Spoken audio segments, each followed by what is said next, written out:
Avec ce soir à 18h19, notre invité, on s'arrête sur le dossier qui affole l'industrie française. L'offre de Veolia pour s'offrir les activités de Suez et former un géant mondial des services à l'environnement. L'enjeu est absolument colossal, avec à la clé des dizaines de milliers d'emplois concernés.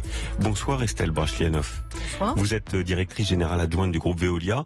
Veolia, c'est 180 000 salariés dans le monde, c'est 27 milliards de chiffre d'affaires. Je vais vous poser d'abord une question très simple et je vais vous demander, si possible, d'y répondre en quelques mots. Pourquoi vouloir à tout prix débourser autant d'argent pour vous offrir Suez alors que vous êtes déjà numéro 1 mondial de votre secteur? Merci de votre question. Et la réponse est simple, c'est pour cesser l'hémorragie parce qu'il y a urgence. Aujourd'hui, Suez est en train de vendre de façon accélérée ses actifs. Il a annoncé la semaine dernière la vente de tout ce qu'elle faisait en Allemagne, en Pologne, aux Pays-Bas. Oui. Et plus récemment, il y a 2 jours, en Suède, on est en train de parler de 10 000 salariés Oui. concernés par ces activités. Et aujourd'hui, le démantèlement est en cours. Et ce qu'on peut dire, et vous avez raison, c'est des activités qui intéressent beaucoup de monde. Ça a été vendu à Lidl, le hard discounter que vous connaissez. Donc vous dites que c'est une démarche altruiste, c'est pour sauver Suez que Veolia veut racheter les activités de Suez? C'est aussi une démarche parce qu'on ne veut pas que ça tombe entre n'importe quelle main, oui, et évidemment nous avons un projet industriel. Tomber entre n'importe quelle main parce que nous ne l'aurons pas aujourd'hui, il y a beaucoup de gens intéressés par ce type d'activité, il y a des technologies dedans, donc on peut parler des Chinois, des fonds d'investissement. Tout se regarde avec appétit. Stratégique. C'est stratégique. Ça a commencé avec l'annonce par Engie qui possède 30% de Suez. 30% c'est beaucoup. Et donc il y a un vrai enjeu que ça ne tombe pas entre des mains autres que françaises. Pourquoi autres que françaises? Parce que quand la situation va moins bien, être ancré en France, s'engager en France dans la durée, c'est quelque chose qui compte, notamment pour les salariés. Ça veut dire que si vous ne parvenez pas à mettre la main sur ces 30% de Suez, Veolia peut demain être en danger et se faire manger par un plus gros que lui, les Chinois par exemple. Parce que j'ai regardé votre marché, il est quand même très morcelé. Hein. Suez, Veolia mis ensemble, c'est simplement 5% du marché mondial. Donc c'est relativement peu. Vous avez parfaitement raison. Si on prend une loupe dégrossissante, je puis dire, et on regarde le marché mondial et pas uniquement le marché français, on est tout petit.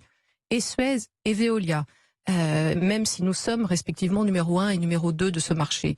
Et l'enjeu, c'est quoi? C'est de ne pas laisser se faire ce qui s'est passé sur le numérique il y a quelques années. On avait inventé en France le Minitel et pour autant, c'est pas nous qui sommes à la tête de l'Internet d'aujourd'hui, c'est des Américains. Mais vous êtes numéro 1 du marché sur les services à l'environnement. On est numéro 1 aujourd'hui, en effet, du marché, avec une filière française, dont je crois on peut être très fier. Et donc oui, c'est un enjeu de souveraineté pour le pays. Alors, Estelle Brachlianoff, directrice générale adjointe du groupe Veolia, quelques questions précises. Votre groupe a annoncé tout à l'heure qu'il n'y aura pas de délai. La date limite de l'offre a donc été fixée au 30 septembre. C'est dans 7 jours. Est-ce que ça veut dire qu'en cas d'échec d'ici au 30 septembre, l'opération est annulée, l'opération est enterrée? D'ici au 30 septembre, alors pourquoi cette date? Ça fait déjà, ça donnera 2 mois à Engie pour réfléchir à notre proposition. Oui. On a fait une offre, on l'a fait ouvertement devant tout le monde, avec une garantie des emplois, avec le garantie que ce sera français dans la durée. C'est une très belle offre. Pourquoi le 30 septembre et pourquoi on ne veut pas la repousser? C'est tout simple, parce que je vous l'ai dit, le démantèlement il est en train de s'accélérer. Après le 30 septembre, c'est fini. Il y aura pas de... Après le 30 septembre, on reprend notre liberté. Vous reprenez votre liberté. Toutes les options sont ouvertes. Sur le prix proposé, votre patron Antoine Frérot s'est dit prêt à revoir son offre d'achat à la hausse. Il propose aujourd'hui 2,9 milliards d'euros, ce qui fait à peu près 15,50 € par action. Jusqu'à combien vous pouvez aller? Alors, c'est une très belle offre au niveau financier, mais le prix, je crois qu'on peut dire que ça n'est qu'une composante du projet. Le projet, c'est construire le champion mondial. Que l'argent, c'est le nerf de la guerre, c'est pas vrai chez vous? Je vais citer d'ailleurs le gouvernement qui, sous toutes ses composantes, nous a dit il y a 3 critères qu'on va regarder. Et j'ai écouté ce que le gouvernement et les pouvoirs publics nous ont dit. Il y a le prix, oui, bien sûr, et l'État est actionnaire d'Engie et donc regardera cet aspect-là. Mais il y a aussi la souveraineté, donc il faut que la solution soit française et que l'on garantisse l'emploi. Alors sur l'emploi justement, c'est l'une des grandes inquiétudes de ce rapprochement. Veolia c'est 180 000 salariés, Suez c'est environ 90 000. Les syndicats, eux, disent qu'en cas de fusion, il y aura au bas mot 10 000 suppressions d'emplois, dont 5 000 en France. Et d'ailleurs, le directeur général adjoint de Suez le confirme. Il dit évidemment qu'il y aura une casse sociale. Nous avons des métiers en doublon. Que leur répondez-vous? Je leur réponds, et je vous réponds, c'est un fantasme mensonger. Oui, mais on garantit. Et je vais vous expliquer pourquoi. Je poursuis et puis après vous répondez. Comprenez que des garanties sur l'emploi, c'est ce qu'on dit à chaque fois quand il y a des fusions-acquisitions. C'est une promesse qu'on a fait chez General Electric. Il y a eu des suppressions d'emplois. C'est une promesse qu'on a fait chez Mittal. Il y a eu des suppressions d'emplois. Dans plein d'opérations de fusion et acquisition, on nous avait promis des garanties au pouvoir public sur l'emploi. Et puis au bout d'un an, au bout de quelques mois, au bout de 2 ans, parfois, il y a eu des suppressions d'emplois. Pourquoi cette fois-ci ce serait différent? Alors, je le rappelle, on garantit 100% des emplois, 100% des acquis pour tous les salariés. Donc, il y aura du boulot pour tout le monde. Dans ce nouvel ensemble, on a un projet qui est un projet de développement de la transition écologique. Mais alors, pourquoi ces arguments sont des arguments fallacieux? Parce que revenons aux bases. Dans tous les exemples que vous avez cités, on est en train de parler d'outils industriels. Donc, on est en train de parler d'usines automobiles où on peut effectivement construire une voiture dans un pays ou dans un autre. On peut délocaliser. Les métiers de Veolia et les métiers de Suez sont des métiers qui ne sont pas délocalisables. C'est des métiers de service. Je vais vous prendre des exemples concrets. Oui. Aujourd'hui, on est en train de parler de services essentiels. On l'a vu d'ailleurs pendant le Covid, que c'était d'ailleurs complètement au cœur de notre vie quotidienne. Quand vous avez un éboueur qui vient dans votre rue collecter des poubelles, vous avez un chauffeur et 2 éboueurs derrière. Donc ça fait 3 personnes par camion. Est-ce que vous pensez sincèrement qu'en changeant le logo sur le côté du camion, on aura besoin de plus ou moins de 3 personnes? Non, on a toujours besoin exactement des mêmes.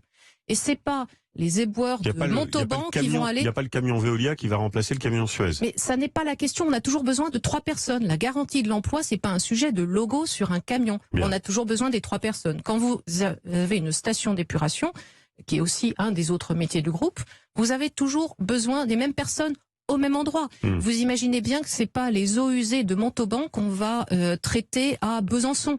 Bien.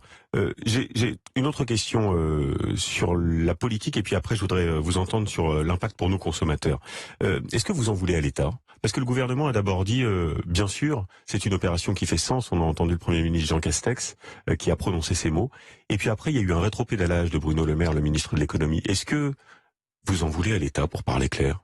Alors, les pouvoirs publics ont toujours été très cohérents et très clairs dans tous les messages qu'ils ont passés aux différents niveaux et que nous avons entendu, j'ai entendu, c'est quoi? C'est les critères selon lesquels ils regarderont les offres. Notre offre, mais les éventuelles autres contre-offres qui pourraient se présenter. Il n'y en a pas aujourd'hui, mais elles pourraient venir. Et ces critères, c'est quoi? C'est d'abord, pas d'abord d'ailleurs, c'est 3 critères. C'est le prix. Alors, encore une fois, l'État est propriétaire d'une partie d'Engie, mais c'est aussi la garantie de l'emploi, on la donne. Et c'est aussi la souveraineté française dans la durée, on la donne aussi. Donc en l'occurrence, notre projet y répond complètement à tout ce que l'État nous a dit de façon cohérente depuis plusieurs semaines. Dernier élément, pour nous, consommateurs, on va rapprocher tout ça un peu du consommateur, nous Français, un seul groupe qui s'occupe de nos déchets, de nos poubelles, vous l'avez évoqué, de notre énergie, de notre environnement pour tous ces services que vous proposez. Outre la question de monopole, est-ce que ça veut dire que demain vous avez les mains libres, comme le disent certains, pour augmenter les prix pour les collectivités notamment et les clients industriels et donc au bout du bout, pour nous les consommateurs?